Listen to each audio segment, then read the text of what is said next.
On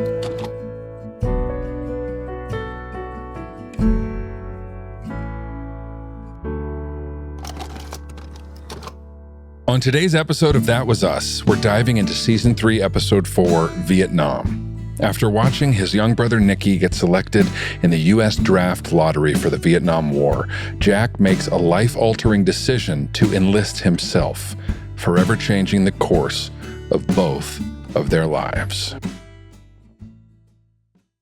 This is an ad by BetterHelp. 26% of Americans surveyed have avoided seeking mental health support due to fear of being judged. This Mental Health Awareness Month, let's break the stigma surrounding seeking support. We're all better with help. Visit BetterHelp.com/TWU today for 10% off your first month. That's BetterHelp.com /TWU. You guys, it's a very Hello. exciting day. It is an exciting day. We have another guest. Yes, we do. We have another guest. You might know him as young Nicky. Yeah. But you may also know him from Lords of Dogtown. Yeah. You may know him from The Nick. Yeah. You may know him from Almost Famous. Oh, my goodness. Or you may know him from his brand new movie, Sacramento. Come on now. Michael Angarano. Wow. What's up, buddy? Nice intro. Nice intro. Nice plug. Yeah. Leave Thank it to you. Sully. Buddy, I saw your movie. Let's just get Yeah. straight to Let's the go. Yeah, let's get to the straight stuff. to Yeah. the You're gonna make me blush. I'm Yes. already blushing. Yeah, I'm we're already here to like make you blush. You have written a movie. Mhm. You have starred in a movie. Directed. Yeah. You have directed this Wow. movie. Yeah. It is called Sacramento. Mm-hmm. It is It is. starring yourself and Michael Cera and your wife, partner, My both wife and partner. wife and Wife partner, and partner. Yes. Maya Erskine, Yes. and Kristen Stewart. Yes. Yeah. And I saw the premiere about a week ago, Yeah. and the movie has not left my brain. He loved it. It is Wow. a classic, like grounded in reality, heartfelt, straight up comedy, which nobody makes anymore. Yeah. This is very true. And you have to see this movie. Thanks, man. Can you give us Thank the you. elevator pitch? Please. It's two old friends, myself, Michael Cera, who go on an impromptu road trip from Los Angeles to Sacramento. That's it. It's not a huge That's it. road trip. That is literally That's all you need to know. That's all you need to know. And it started as exactly that. We started writing it 10 years ago. And it's just funny because we're doing this in Los Feliz adjacent area, Yeah. east side. You know, this was the old stomping grounds 10 years ago. And I don't live around here anymore, but driving around here, I'm like, oh yeah, we used to write in this coffee shop. We used to hang out at the Par 3 down the street. This is like where Love my that. friend Chris Smith and I, we wrote this 10 years ago and didn't start, when we wrote it, we didn't really know what it was going to become. Sure. We wanted to make it eventually, but it started just as this impromptu road trip from Los Angeles to Sacramento. It started as like a joke. Hey, you want to, like the million signs around Los Angeles, say I-5 North, Yeah. Sacramento. Yeah. So we just reverse engineered this story around that joke one day. We did a pilot together that didn't get picked up, so we were unemployed, Okay. hanging out, going to like the Par 3 and the batting Yeah. cages. And we just, you know, as we grew and evolved and matured as guys, like the story changed and evolved and kind of became what it is now, Yeah. which I don't want to spoil the movie. We're Which, not going to spoil Yeah, it. No. don't but spoil it. that's sort of what, that's kind of how it grew. Given the Yeah. old school nature of what you're talking about, Sol, in the movie, how hard was it to get a theatrical distribution? Was it an easy pitch? What kind of hurdles did you have to go through in order to get it made? I mean, so many.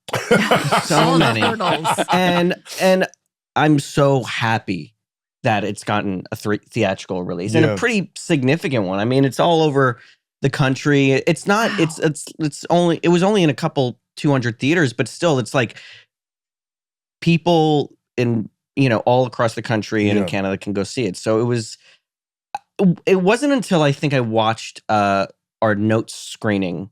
We had a big note screening when we were editing. Yeah. Where I realized how much a movie like this needs to be seen in a theater. Yeah. Because it is Yeah. a comedy. Yeah. And it's not the same when you watch it alone in a room. No. Sure. And even it affected our editing process. It's like, oh, this actually plays, and it plays bigger. And so to answer the question, I think when we were making it, even though I would have always loved it to be in a theater, I don't think I ever was dead set on it being released in theaters. Okay. Because I was just like, oh, I just want people to see it. Sure. Yeah. However people can see it, Yeah. whether it's on a stream, whatever it is these days, I was like, that's going to be what it is. And so the fact that we got an actual significant release in theaters, I've just been so happy because it's so it's so harmonious with the film itself. Like it really should be seen in the theater, and it's really nice to see it with people. Yeah. To experience it together. It should be just, you forget. Yeah. You forget The how communal easily experience you of forget. laughter So together. necessary. Yeah. It really is. I brought my buddy Simon, and as soon as it was done, we both were like, I would sit down and watch that again right now. Aw. And I haven't felt that way about a movie in a long time. That's the not, it's best also feeling. only 84 minutes long. That helps. So That does help. that does help. Take it straight to the head. That's But listen, perfect. that's what I want. You want in a movie, either 90 minutes or 4 hours long. Everything in like the everything in like the 2.5 hours, do we? If you I can't don't. tell it in 90 minutes, it better take 4 hours. Right. But like 2:45?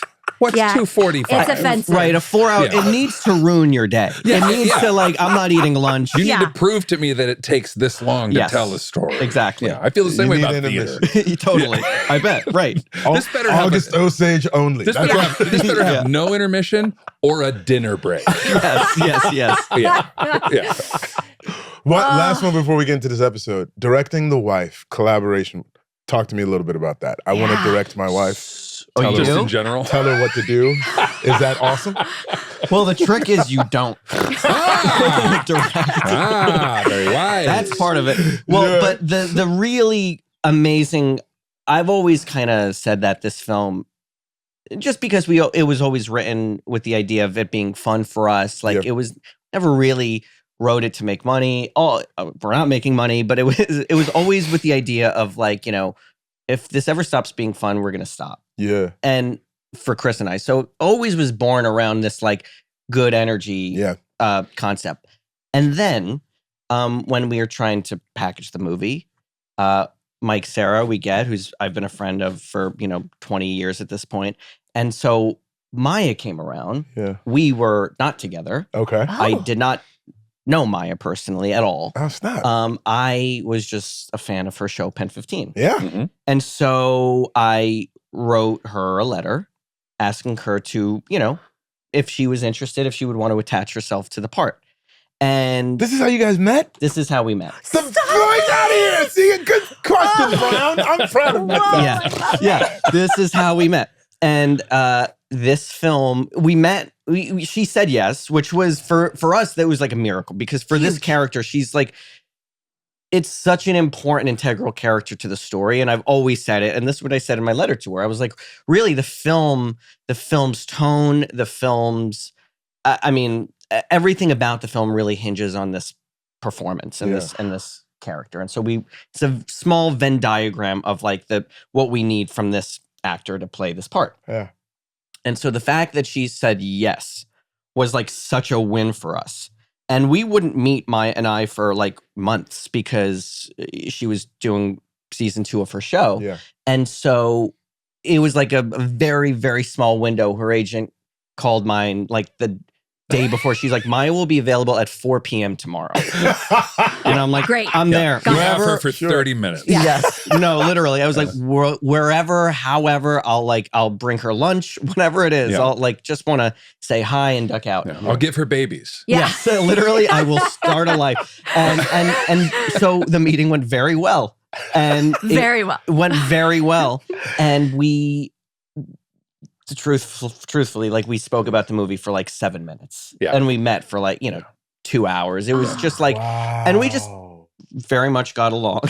But we wouldn't, the movie wouldn't get made for several years. right. And Wow. so, we just kept in touch. And, months later we started dating and then, the movie would get made. Listen. By the time the movie got made, we were engaged and had a child. Oh my Listen. And Listen. so- You want a God. wife. Yeah. Write a movie, man. Yeah, write a movie Yeah. for her. That's Write a movie for her. how to find your partner. And when you see the film, it has this amazing sort of prophetic Yeah. Oh, I to it. can't wait. Oh, okay. wow. Okay. Guys, I'm telling you, I'm like, I know exactly Sacramento. what I'm doing. I Right can't after stop this thinking recording. about it. It was really great. Okay, let's talk It was really about great. this. Thanks, man. Thanks, so guys. Michael Angarano, Wow. Michael Angarano started acting when he was 3 months old. You were a child actor. Yeah, First gig was I'm Not Rappaport. that's true. Ish, That's right? true. Walter when, Matthau. When you were 3 years old? Ozzie Davis. Yep. I was 5. I was 5 years old. 5 years old. You walk through this career and This Is Us comes around, and it's shot in LA. Yep. Which everybody, for actors, Very if you enticing. If you live in You know LA, what I'm is a saying? The great dream. thing. My God. It's a nice, calm, relationship-based drama. It's already picked up. It's Yeah, already, exactly. it's already picked like up. You think a well-oiled majorly machine. you think, great, this is going to be a nice gig, and then they say, welcome to the show. We're going to put you up in Lake Piru, setting shit on fire. Yeah. Oh yeah, you're in Vietnam. Sorry. You're in Vietnam. Sorry. Right. Sorry. Your first episode lands you in Vietnam, and Yeah. here we are in the episode entitled Vietnam, That's what it's called. written by Tim O'Brien. Tim And- O'Brien and and Dan Dan Fogelman. Fogelman. And Yes. Dan Mhm. Fogelman. Yeah. Tim O'Brien, you brought to our attention, again, as the author who The also... Things They Carried, which is a famous book, I think, from like the mid-90s that chronicled his Vietnam time in War. Vietnam. Right. Yeah. That's right. And the episode opens on Jack in Vietnam on a quote-unquote special mission doing top-secret government stuff. That's right. And we quickly learn that he's trying to track down His brother. his little brother. Trying to track down before he gets to his little brother. You see that they're sort of surveying the land, what have you, and they have their scout out in front who's looking for the landmines, and he's having this conversation with another brother who's in his platoon, in his troop, etc., played by Mo McRae. And Mo McRae has been there for 90 days, Mm-hmm. which Yeah. means he only got 90 more days to go. Mm-hmm. I'm halfway done. I'm on my way out. Two things I like about this is because, and you ain't even been here as long as me, Jack, and you are already leading this platoon or whatever. Two things that tells me, Jack, natural leader, number Yep. one. Yeah. Two, subtle nod to racism. Subtle nod, in my opinion. So, yeah. to, you know what I'm Yeah. saying? Like, Mhm. shout out for, calling a spade a spade. Yep. Because, they ain't gonna let no brother run this group. But Jack is Right. a leader, Right. right? And 3, not a mechanic. Not a mechanic. He's Yeah. always told us that he's been a mechanic. It turns out that he's the staff sergeant in charge of a group of Yeah. men, right? They find a mine. They were able to successfully blow it up without anybody getting hurt. Later on in the evening, they're hanging out, and a couple of guys are playing football. Yeah. Jack's like, please quit playing around. You know what I'm saying? Let's get serious or whatnot. Guy's like, I bet you can't even throw it that far. My man goes out for a pass. Squirrel. Yeah. Squirrel hits a mine, Mhm. blows up. Then VC start opening Mhm. fire, and there's a little firefight that's going on through this whole thing. Now, I think it's important that we say that this episode, really interestingly, is told in reverse chronological order. I think there's a line in it that sort of like syncs up, and it's a line that you have. Hopefully, you watched the episode. Well, I've seen it. Yes. You were there. You were said there. the line. You remember. It was all good. Because it winds up, we find out throughout the course of the thing that Jack did not have to be in Vietnam. Sure. Right. Right? He We have chose the to be. draft going Right. on right now, and we'll get to it a little bit later on. But Jack enlisted. And it winds up that this mission that he had, or the place where he's stationed, is just a few clicks away, 20 to 25 away from where his brother's stationed. And so he gets off the helicopter, he walks over, he goes, hey, little brother. Angarano. It's very nice because he's got his pants pulled down Yeah. just so you can see Yeah. a little bit of that V. That- Yeah. That Yeah. V Jack that Yeah. goes right Yeah. there. And it's real sexy and real cool and very mysterious. Classic He's classic throwing- Vietnam Yeah. film TV look. Yeah. Shirtless and dirty. It's like he has on underwear, or maybe he doesn't. Yeah. You know what I'm Maybe saying? not. You guys. Maybe not. Yeah. And he turns around and he throws in the thing, and the fire comes up, and it's like, oh, I got on glasses, but I'm cool with my glasses, That's bro. You know, this shit plays. And we meet Nicky. And we meet Nicky. Yeah. Yeah. We meet Nicky. So you land. This is all in Lake Piru. This is all up in Lake Piru. Yeah, that was. Yeah. when you guys shot. Yeah. Had you worked with Milo before? Yes, we did a film together, a Jason Statham film called Yeah. Wild Card. Of course you did. There's this. I have the. We shot it in New Orleans. We didn't overlap a lot, but when we did, it was always a very grounding presence. Wait, with Statham or with Milo? With Milo. With Milo. I need you to elaborate, please. This is for our listeners. Milo Ventimiglia is dearly beloved by every person here. And he's also just a man of mystery. Yeah, he's an enigma. Well, he is an enigma wrapped inside of a puzzle. Like he broods. You forget. It wasn't until this. I don't forget. I never forget. I dream about him all the time. But there are actors, and then there are movie stars. Mm-hmm. Yeah. And Milo's a straight up movie star. He drops into a place that you have to drop into with a certain amount of grounded nature. Yeah. That really carries in this Vietnam episode. Sure. Yeah. Sure.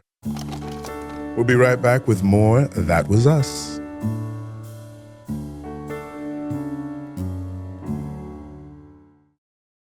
Do you ever think about the different places that have shaped your life? The homes you've lived in, the places you've stayed, the moments you've shared in spaces that weren't even yours? Maybe it was a childhood home or a place you only stayed in for a short while, but somehow it still became a part of your story. That is what I love about traveling. Every trip is a chance to create those little moments. A late night conversation in the kitchen, a quiet morning with a cup of coffee, or a dinner with friends that turns into one of those nights you'll always remember. Hosting on Airbnb lets you offer that to someone else. While you're away, why not list your space? You never know who might need a place to land, a family visiting loved ones, someone on a journey to start a new chapter, or just a traveler looking for somewhere that feels right. And the best part? You're in control. You decide when to host, who stays, and how you want to set up your space. Airbnb makes it easy so you can focus on your next adventure while your home becomes part of someone else's story. So whether you're heading out soon or just want to make the most of your space, consider hosting on Airbnb. Your home might be worth more than you think. Find out how much at airbnb.com/host. Okay. All right. Real question. Give it to me. Do you know what your metabolism is doing right now? I definitely did not until I started using Lumen. Same here. I thought metabolism was just one of those things you're stuck with, but Lumen actually shows you how your body's using energy and how to shift it. It's this tiny device that you breathe into. It takes like 30 seconds. It reads whether your body is burning fat or carbs and gives you a score from 1 to 5. And the lower score means that you're in fat burn mode, which is where you want to be in the morning. And then higher scores mean carb burn, which is great after meals. And it doesn't just tell you what's going on, it adjusts to you daily. Lumen gives you personalized food and fitness recommendations to help you optimize your metabolism. Yeah, this little device, when we started working with Lumen, I didn't realize that this type of technology existed. Yeah. And it's such good information to have. And the little Lumen's like, no, you're in this spot. You need to be doing more of this. You're burning too many carbs in the morning. Today is going to be a low carb day for you. Yeah. The feedback is very helpful to like plan my day out. I love that, dude. love This it. is amazing. Look, sleep, food, exercise, stress, it all plays a role. I notice when I get 8 hours of sleep and do a quick walk before bed, I wake up in fat burn. If you're looking for more energy, better sleep, and support with weight management, this is it. Take the next step to improving your health. Go to lumen.me/thatwasus to get 10% off your Lumen. That is lumen.me/thatwasus for 10% off your purchase. Thank you so much, Lumen, for sponsoring this episode.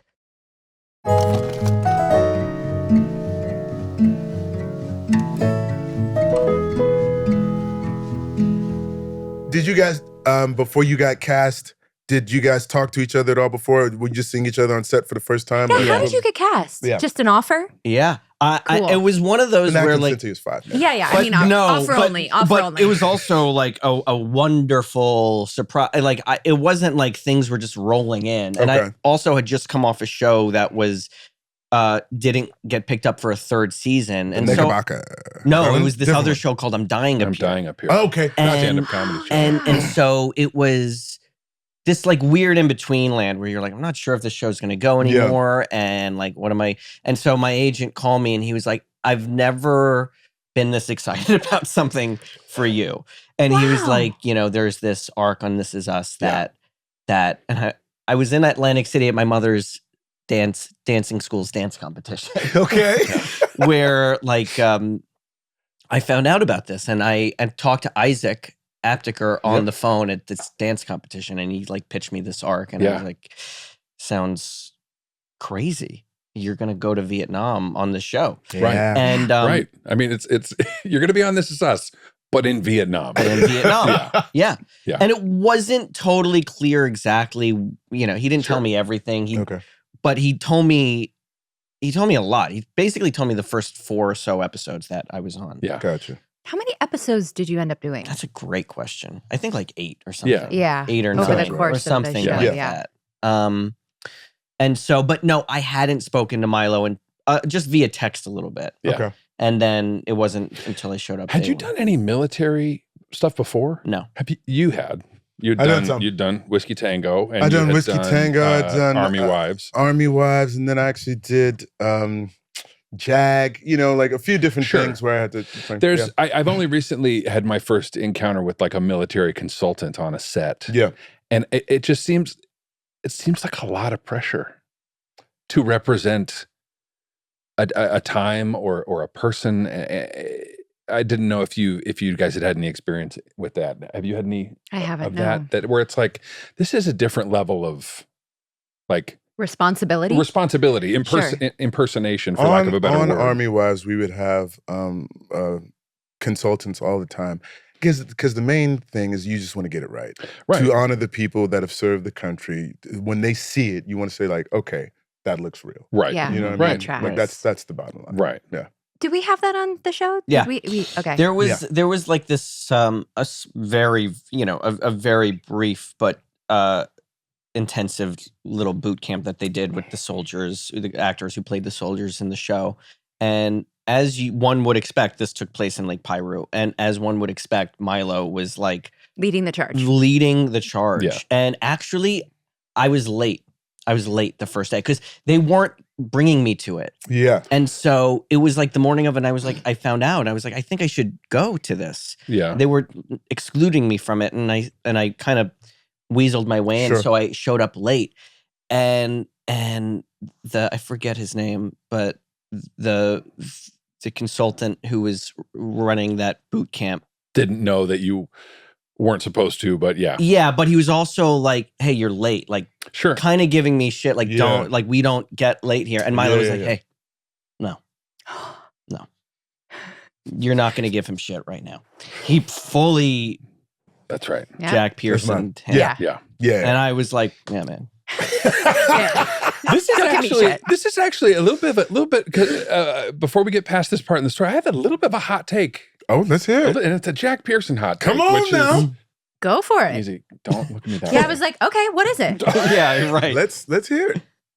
It didn't track for me that Jack was not supportive of his fellow soldiers' baseball dreams. Wait. He kind of is yeah, good luck with that. And I was that doesn't feel Well, it felt kind of Jack Pearson to me. I feel like Jack Pearson would have been it just felt a little shit talky though. You know what I mean? A little bit, but there's a certain part I just I understand it's a hot when take. they're when they're walking when I'm done before here, they I'm encounter, I'm going to Amarillo and I'm going to do this. Willie and I'm Mays and Roberto Clemente. Yes. That he's saying that he's going to come and take their job. That's what I mean. Jack, but what I mean is morale wise, dreams wise. I was I feel like Jack Pearson would be you know what? Supportive? You can do anything, buddy. I guess, but I feel in the heat of what they were doing, that just it's a felt a little lukewarm more take then, but it's a little more lukewarm. There was just sort of the banter of we're in this together, we're comrades. It's twofold too, Sally. First, he's talking about taking out Willie Mays, right? Who's the greatest of all. Then he's talking about the greatest also, who's from his hometown of Pittsburgh. That's right. That's he's right. if I can't do that, I'm going to do that. Good luck with that, big dog. I should Fair also enough. say, before we even get to Nicky, there is a KIA and a WIA, right? So Squirrel wound up passing away from that bomb. Yes. And then Robinson wound up losing his leg. Yes. And this was one of the beautiful moments, we were talking about this a little bit before camera, where Robinson looks over to Jack and he says, man, aren't you tired of pretending that you're not scared? He's like, I've been pretending my whole life, man. It's just the way that I do. Yeah. And it's the birth of this thing. Is like every once in a while, is it my mom or my dad? I can't remember. Says like, you know, you just have to remember to do the thing that sustains life when you're afraid of losing life, because we stop breathing. Right. Right. Just And every gotta once in a breathe. while, you just got to breathe. And it was this beautiful thing of Robinson, Mo McCrae reaching up to Milo, putting his hand on his cheek and just saying, breathe, Jack. And like it hitting Jack, and then there's a quick pop flash of Jack holding his hands over his young black son's face and saying, breathe. And you realize this thing that we've seen for Where 2.5 started. seasons, where it came from, whatnot. Yeah. And it was really, really beautiful. I also just like that a black man taught it to him and that he's teaching it to this young. Yeah. I like Oh, Yeah. it was that was the first time in the episode I was like, whoa, I forgot about that. Yeah. That really got me. Yeah. Yeah, I wrote that. He was so scared that we were gonna die, we would forget to do the thing that keeps us alive. Right. Just breathe. So now, okay, this is interesting because we're talking about Vietnam, but the next thing that we do is that we go back, right? And we go back. I'm trying to remember what It the jumps time to a frame was. garage, right? Jumps to Yeah. a garage with the two of them in the garage. Yeah. Right. And it's And we see one of the best wigs. That our ain't show. no wig. That was your hair, That right? was your hair? That ain't no wig, my man. Oh, excuse me. I'm sorry. Is that you? That I'm was all sorry. you? That's all me. It became a wig later in the show. Got it. Oh, But man, that was a long flowing, delightful Shoulder length. lock. Yeah, you Shoulder have length hair. Oh, really snap, good hair. Crackle pop. Shoulder length. Yes, sir. So we find Jack and Nicky in this garage discussing the impending Impending draft. the impending draft, right? Yeah, because I don't know too much about the draft. So this was actually really educational for me because it just sounds like on one night they're going to call out birthdays. And if your birthday is called out, you've been drafted, right? That's right. But evidently the nuance of it is that it usually only gets to like the first 50 or maybe even the 200. So we just want your birthday to be called out 365th. Like that's what we're hoping for in this whole thing.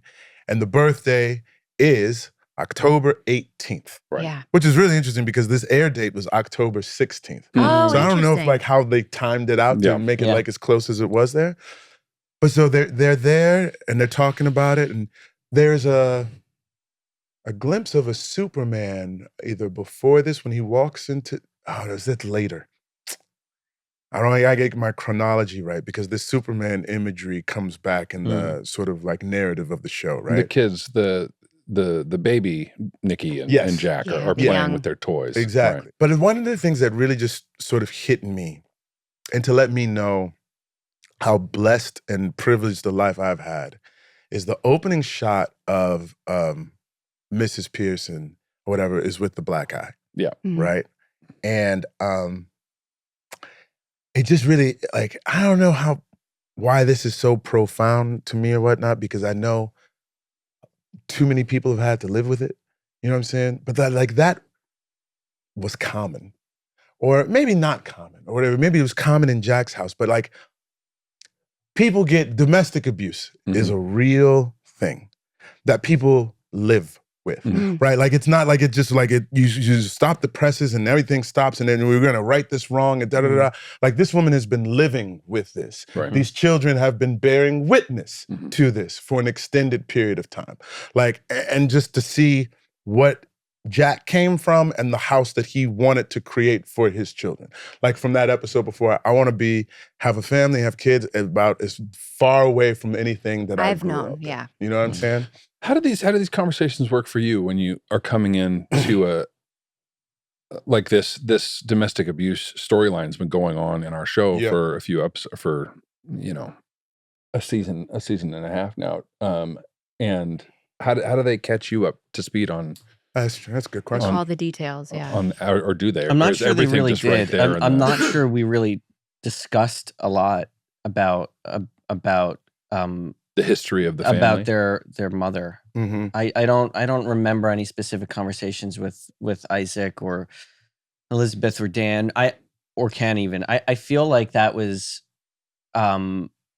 that was one of the things that when I read the script, it was just a detail Obvious. and obviously like I had caught up in the show a little bit, so I knew about it, but that was something I the script informed me of, so Yeah. to speak, and but we didn't really discuss it. But one thing I'll say is that when Milo and I all the time, especially outside of the Vietnam stuff, like all the stuff within that Pearson home, that Pearson home, all those scenes, there was something that felt very, very lived in it plays already.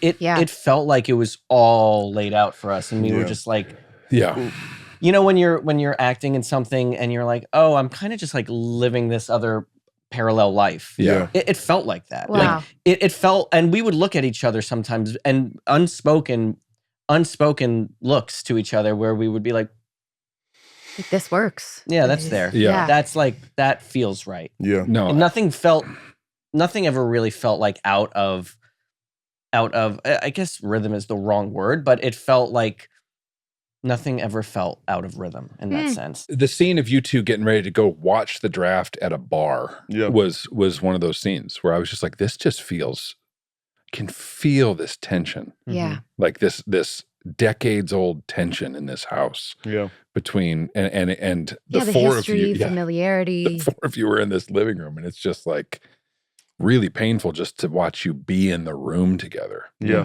There's also this sort of, Nicky is, I mean, to simplify, feeling fairly pessimistic about what's going to transpire. And Jack's like, nah, man, you're going to be fine. Yeah. He feels doomed. He feels doomed. He feels doomed. And the original title of this script, which I loved, was called Born Lucky. Right. Ah. Because this is something that his mom tells him over and over and over again. You're born lucky. So you were born lucky. Yeah. Because the nurse, we find out, has told your mother that this is going to be a lucky baby. Yeah. Because of the number 18. Because of number 18, and what would have happened if he was born like a little the next bit day. the next day. It shows that you're born good. No, I was just going to say, wasn't it it would have been his grandfather's birthday, right? Yeah. Correct. Jack's father's birthday. Correct. They would By share like the 3 birthday minutes. together. Yeah. They show the clock and it's like. Right under the gun, yeah. If he'd been born 10 minutes later. Yeah, so like he'd have been 11:48. October 19th. Yeah. Right. And then he wouldn't have gotten drafted. Yeah. So they go, and because you said to him before, and it's like, if it happens, like, we'll figure it out. And like, do you have a plan or something? And this is where the Superman thing comes in. He's like, you've always been my Superman, always come to save the day and fix things, et cetera, et cetera. And they get to the bar, and I think October 18th Is like the fifth is the birth fifth date one. called, yeah. Right? So you go in, and you can, as an audience member, I felt the anticipation of like, it's going to hit, isn't it? And they do the first one, you're like, all right, cool. And then, so they're going to do it second or something so they don't make it too dramatic. And the second one comes out and you're like, oh, he's still cool. Yeah. Then the third one comes, you're like, all right, maybe. Yeah. Maybe shit's going to work out. Yeah. The fourth one happens, you're like, oh, dude, Jack was right. And then the fifth one hits and you're like, oh. And five is not normally where it comes. Improbable. Yeah. I don't know. I think that was the real footage of That's the what I draft. was going to say. footage. It must have been. Yeah. I think it was. Yeah. I think they used the real footage. Yeah, I think you're right. The traumatic level of stress on a nation to have to sit down. What was it? What were they doing? Once a week or once That's a good Once a question. week feels very often. But it clearly was like a planned thing, and it happened More than once. More than once. Sure. Like, Yeah. The draft, as far as the history of our country goes, is that only in Vietnam? Was there a draft for was there World War the II? World Wars? I Or feel as was if that there just- were other drafts. There were other drafts? Yeah. Yeah, but I think that was the last draft. Sure. Got it. My dad, I just last Christmas, I got my parents one of these storytelling websites. Okay. Where You can put your information in to share with them. yeah, and they send you a prompt question to Okay. answer, and you can write a little story about your Yeah. life, and it's like a good way to get stories you might not know how to get or have the context to get. But my dad wrote a lot about this time and how traumatic it was. Oh, I can't imagine. Like the waiting and my dad eventually joined the National Guard Okay. in an attempt to delay his draft Oh, wow. because National Guardsmen were the last to be sent Oh, overseas. really? Okay. And so he joined in San Francisco and ended up on like a riot patrol protecting fire trucks in San Francisco at the time. And he just has all these stories. And apparently he missed going by like 1 or 2 rounds. But Okay. Wow. So how's your pops? my dad was born in 47. Okay. Oh, wow. My dad was born in 41. 1947. What'd you look up? I was checking your Wikipedia. I was gonna say, like, what? On Michael's Wikipedia, yeah. it says my dad, 43. No, I knew that. Oh. I knew that. I was just seeing what his 4th movie was. When I knew that season 3 was going to have this Vietnam storyline sort of woven into the fabric of the show, I realized that I knew nothing about this time period, and I started the Ken Burns documentary on Vietnam. Did you? Yeah. Wow. It's mind blowing. It's mind-blowing. I Yeah. highly recommend. I mean, Yeah. like all Ken Burns, there's so much information to chew on that Yeah. I don't, and also this was like 2018. I really don't remember much, but Right. Yeah. I remember just being so fascinated, and not that it had anything to do with like my character storyline, but I was like, this is a great like reason to delve into it. And Yeah. man, I couldn't recommend it highly enough. That draft scene, that draft lottery scene, I think was the one day that I was around that Tim O'Brien was on set. Oh, wow. So I was so happy. And he was just, I was able to talk to him a little bit over the course of production and read his book, and it just was, he never stopped being like so helpful and effusive about the whole show and how it's being treated and everything. But him being there that day gave it another air of like something in the atmosphere that felt, that was that Like just, weighted? Yeah. very weighted. Yeah. That scene was, I think in the entire my experience of the show was my favorite scene Yeah. Oh. It was a great shoot, scene. just because I just exactly for what you guys are saying. It's like, what a moment in history for these young men. And like, I remember at the time my brother was 19, and these Thinking about him. these people were 19, Yeah. 18, Babies. 19. Yeah. That is nothing. Nothing. That is nothing. children. And that is just still hard to comprehend Mhm. Yeah. how, what's at stake really and what's being decided for them. Yeah. Yeah. More That Was Us after this short break.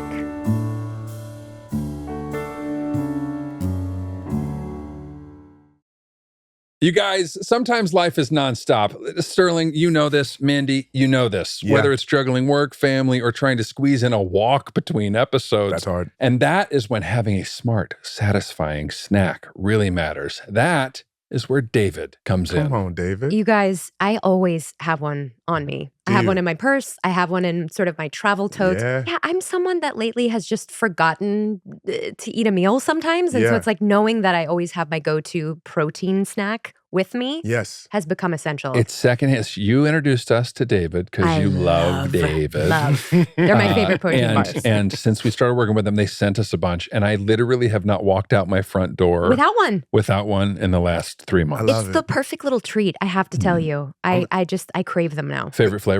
Peanut butter. Peanut butter. Yeah, I the do salty like peanut it. butter. They hit different. jam. David protein bars are different. They're packed with 28 grams of 28 grams 28. of protein. Yeah. Only 150 calories and Yeah. have 0 grams of sugar. And with 75% of their calories coming from protein, they beat every other bar I've tried. Yeah, and most protein bars are basically like candy in disguise. Yes. David is not. Come on, David. All right, it's high quality nutrition that fits into real life. And they're available in a variety of fantastic flavors, all of them worth trying. I have literally tried all of them. Yes. And I have enjoyed them all. Yes. That's why I always have David protein bars with me. David is offering our listeners a deal to buy 4 cartons and get the 5th free at davidprotein.com/thatwasus. That's davidprotein.com/thatwasus to get your 5th carton free. Humans aren't perfect, but David is. Boom. This episode is sponsored by BetterHelp. Now, if watching This Is Us has taught us anything, it's that families are complicated. Life is messy, and our emotions don't always follow a script. We've seen how unresolved pain can echo across generations and how powerful it is when people take the step to work through it. And even though the world is having more open conversations about mental health these days, it's still hard for people to reach out. A recent survey found that 26% of Americans have avoided seeking help because of fear of judgment. That's why we wanted to take a moment during Mental Health Awareness Month to encourage everyone to check in with themselves.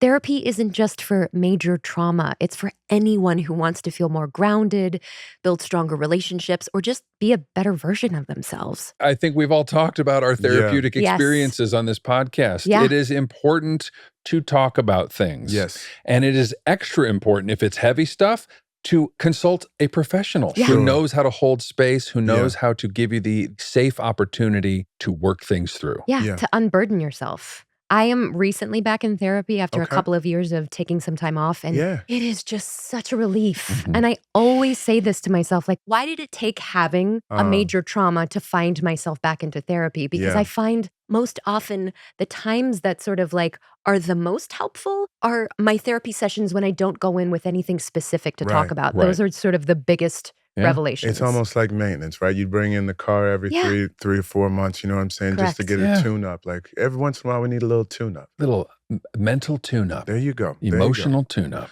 BetterHelp makes it easy to start. They've been helping people for over 10 years, and they've matched over 5 million people with licensed therapists from a diverse network of more than 30,000 professionals. And because it's fully online, it's both convenient and more affordable than traditional therapy. And I will say that this is one of the best parts about BetterHelp. A lot of people, they go to therapy, they see one therapist, and they're like, I don't like the way this feels. And they Sure. go, therapy is not for me. Right. And then it's a pain to find a new therapist and to keep telling your story over and over again. But with BetterHelp, you can switch therapists anytime for no extra charge because finding the right fit matters. Yeah.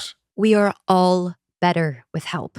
Visit betterhelp.com/TWU to get 10% off your first month. That's BetterHelp, HELP.com/TWU.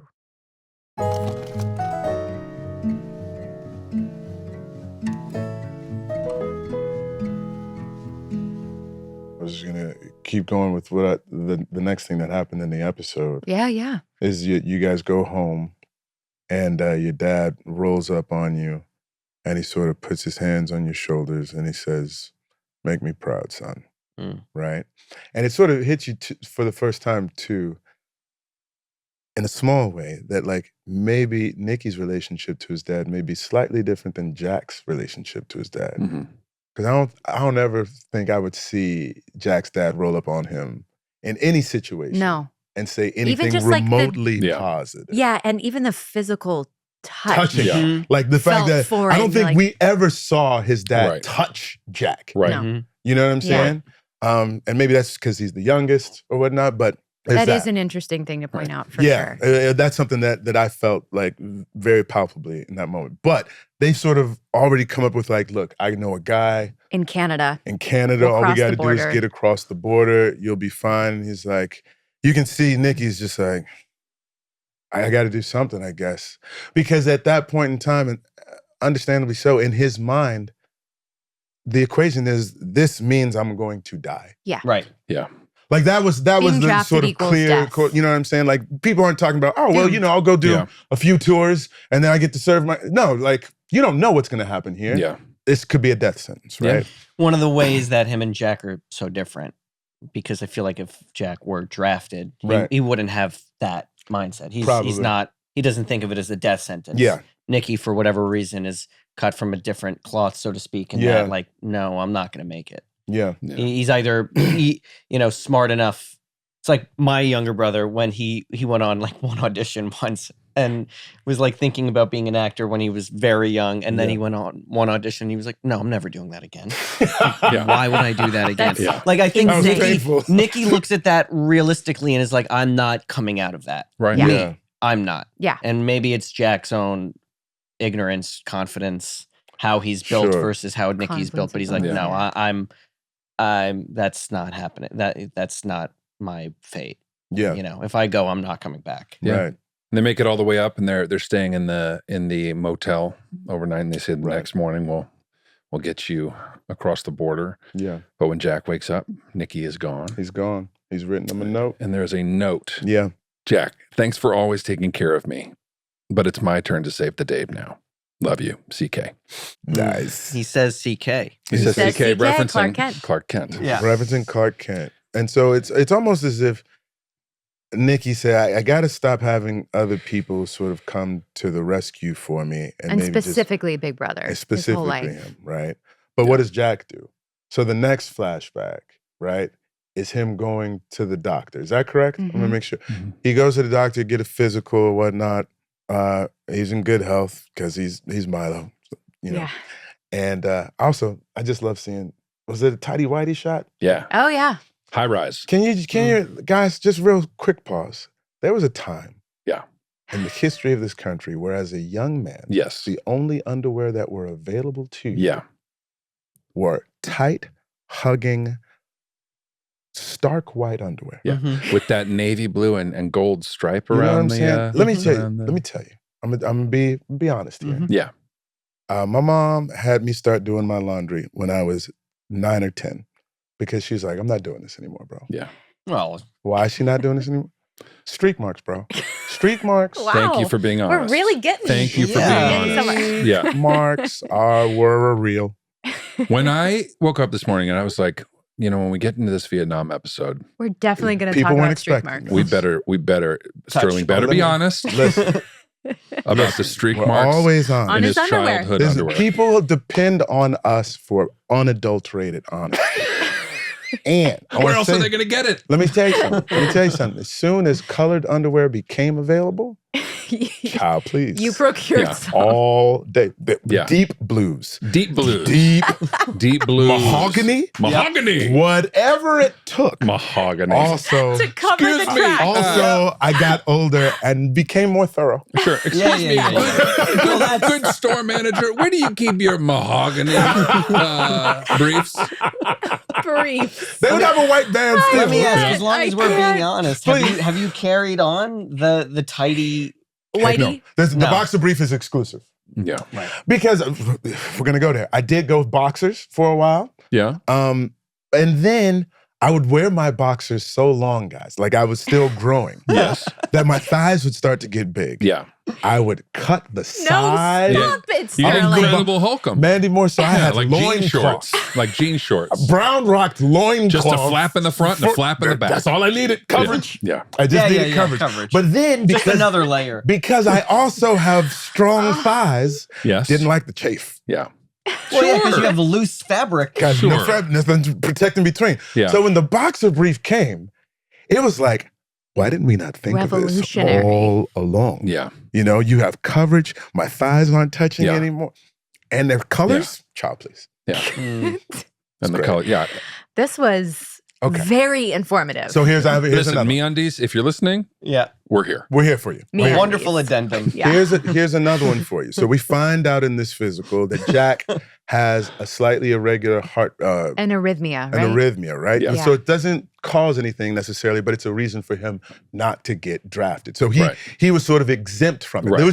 Which is a good story figure point it out, because yeah. it's like we're worried about him, but why aren't we worried about Jack? Yeah. Why would Jack he is get exempt drafted? from this whole thing, Yeah. right?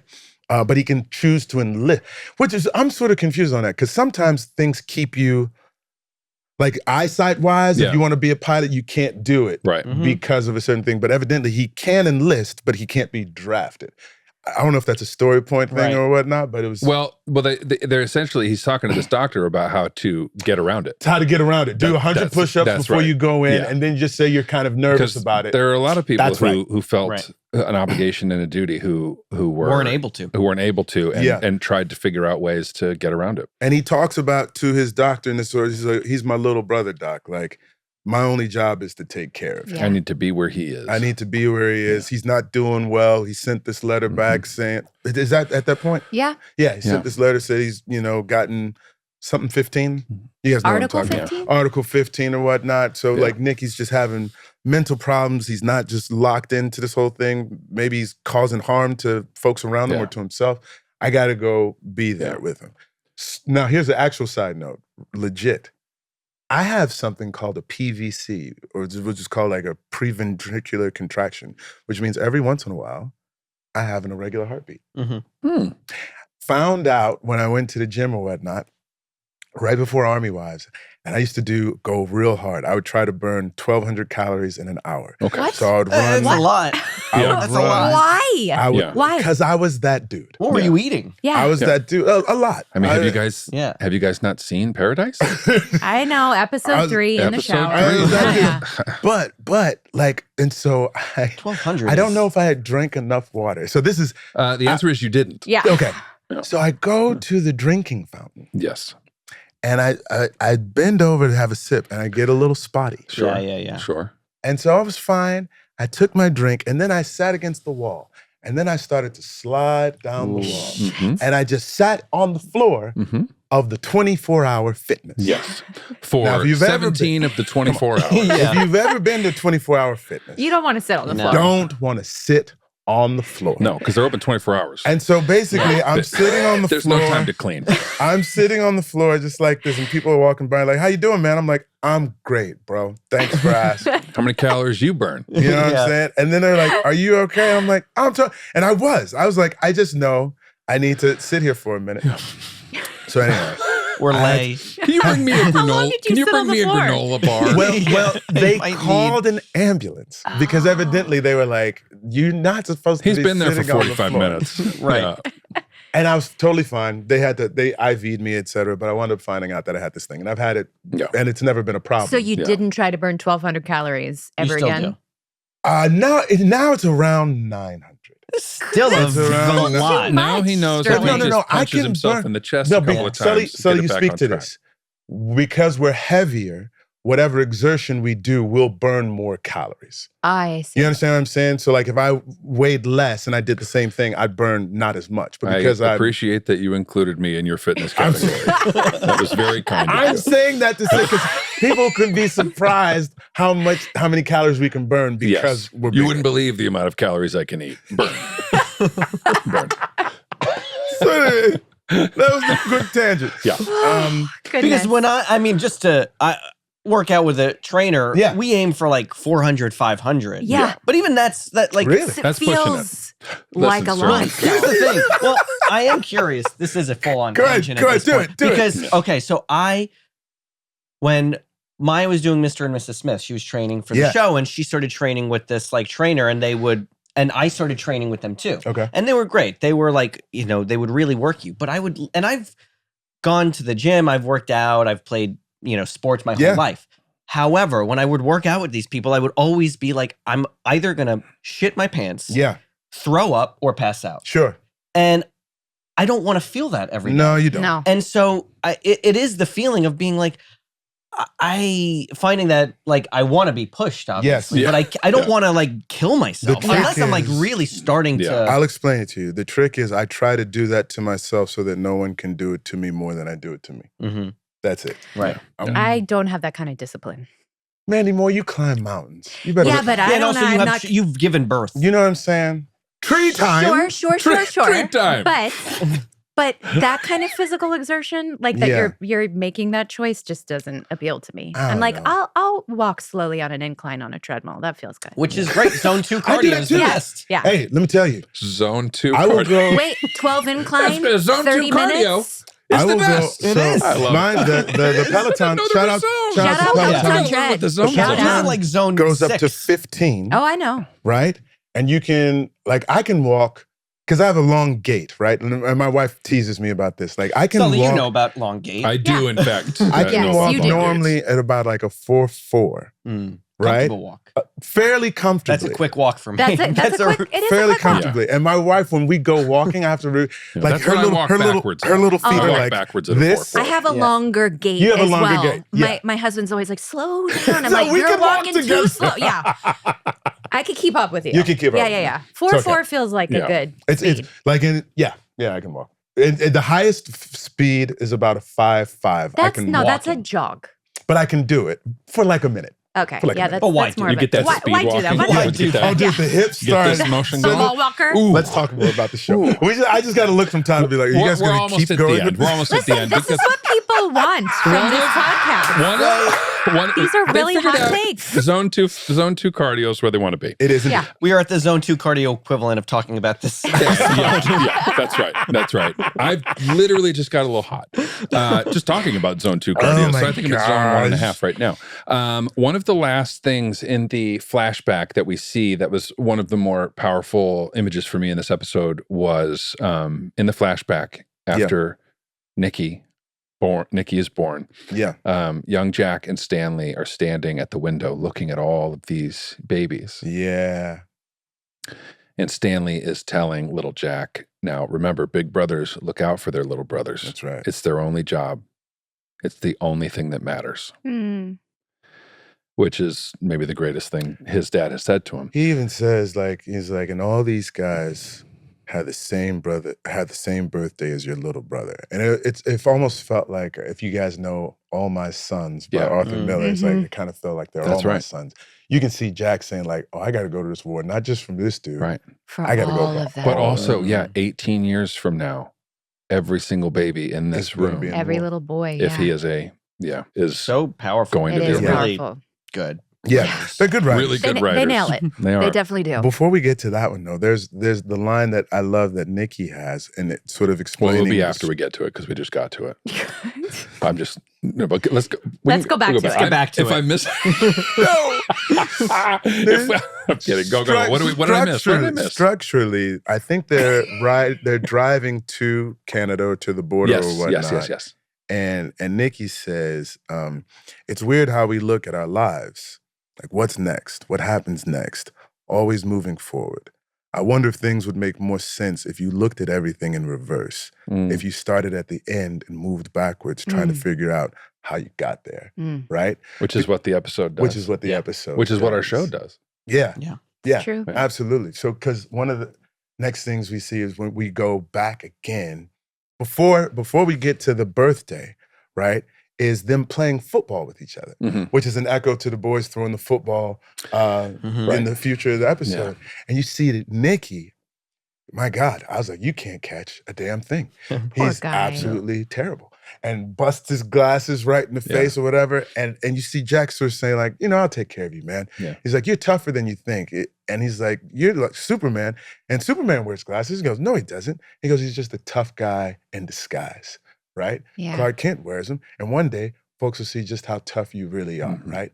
Like, he's always picking him up in a really sort of lovely way. Yeah. He's 7 years apart, the two of them. Yeah. And you see it's just part of Jack's DNA to uplift, right? And then, so to that point when Nicky is born, I think one of the more interesting developments that I thought was Stanley.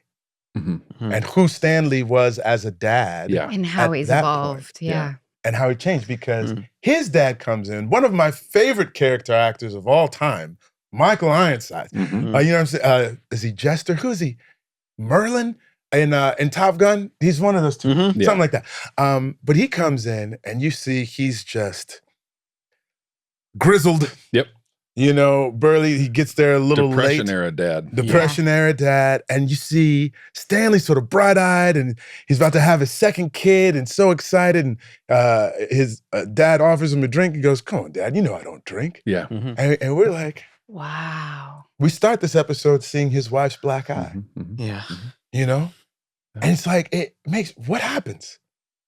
What is it that transpires in the fabric of a life, that it causes somebody to go from bright-eyed and what have you to defeated and hurting people wanting to hurt people? Yeah.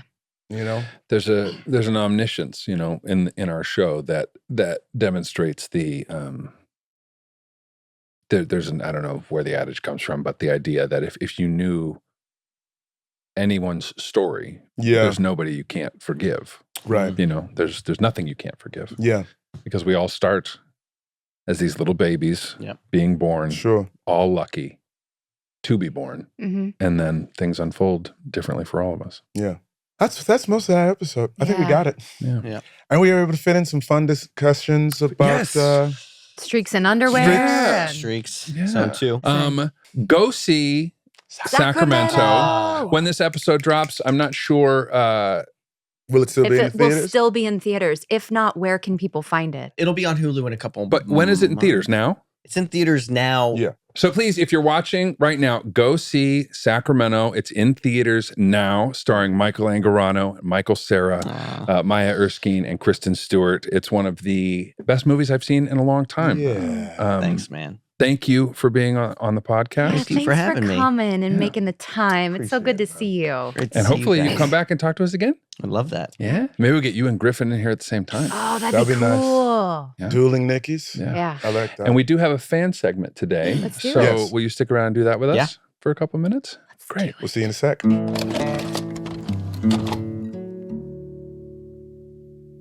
Ladies and gentlemen, I'm really excited about today's fan segment. We got an email from a listener, and the subject line alone stopped us in our tracks. Yeah, as soon as we saw the healing power of This Is Us, we knew, had to read it. It was going to be something special. Yeah. Let's, Sterling, you want to kick it off? Let's do it, man. Okay, so this email is from Susie Foster. Again, the subject line is the healing power of This Is Us.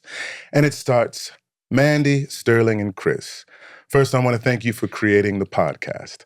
I've watched through the show a few times. It gets better with every watch. I didn't see the show when it first came out. My mom kept telling me to watch, so I finally gave in. I will admit I didn't know if I could keep watching the show at first. I was angry at how it got under my skin so quickly. I was mad at Jack, furious with a fictional character. In my mind, no dad was that kind of dad. He was too perfect. Then he Then- wasn't. Okay, sorry. Then he wasn't. This Then, show, then he wasn't. all of us. No. This show made me a blubbering mess for many reasons. It would take hours to write them all down. My personal connection to the story starts with the theme of alcoholism. My father was an alcoholic. I believe he became one because of his service in the Vietnam War. He came back physically, but mentally, barely at all. He died 9 years ago, and I never got to say goodbye. Beyond that, I never got to repair our distant relationship. This show, the Vietnam episodes in particular, clicked into place that first trickle of healing. Jack wasn't perfect, but he tried. He made amends, and he gave his children and Rebecca all the love that they deserved. My dad wasn't perfect. I spent so much time being angry at him and didn't believe it when he said, I love you, bud. The nickname he gave me as a child. Now I know he did love me. That was a mind-altering step toward healing, all because of This Is Us. Thank you for creating such a life-changing show. Sincerely, Susie Foster. Dude. This is that type of stuff that you just don't, like, in the making of it, you're like, how will this apply? How will this Yeah. apply to someone's life? What context or weigh in to a feeling or a life experience Yeah, does someone need? And this show just has thousands of them. it does. Thousands and thousands of ways in. Yeah. Like this whole idea, like she was mad. Mhm. She was mad because she was seeing something that was too good to be true. Mhm. Right. And then it became even more resonant when it was like, oh, he's not too good to be true. Right. He's someone who's actively wrestling with a part of his past that he doesn't know where to put, but he's trying to carve out the space Yeah. still to share love, to share goodness with the people who are closest to him. Yeah. Right? And that idea that when he used to say it, her dad, that he loved her, that she's like, didn't believe it. Yeah. And then watching a show. Yeah. Right? Like, not to minimize. Sometimes I think we can minimize and be like, oh, you know what? We got this cool little show that, has a nice little message or whatnot. But the power of art for people to be seen and Validated. in Yeah. these feelings or whatnot, and to illuminate a perspective that like, oh man, maybe he actually did love me. And maybe I just couldn't accept it for what it was because Yeah. I thought it should look a particular way. Yeah. Right? Like that's that shit right there, bro. Like thank you, Susie, for sharing that. Thank you. Michael, any thoughts? It's so powerful, and I'm just thinking in my head the amount of times that what goes into making anything, and so many decisions. It feels very technical. Sometimes you feel emotionally detached from it, and then the making of something is always different. But once something is out there, how it becomes subjective, Yeah. and Yeah. it becomes you never know how somebody's watching something, what's going on with them that day, what's happened in their lives. But, something that you do, especially when it's on television, especially when, millions of people are watching it. What I feel like this show did and does so well is it opens a vault. Mm-hmm. Yeah.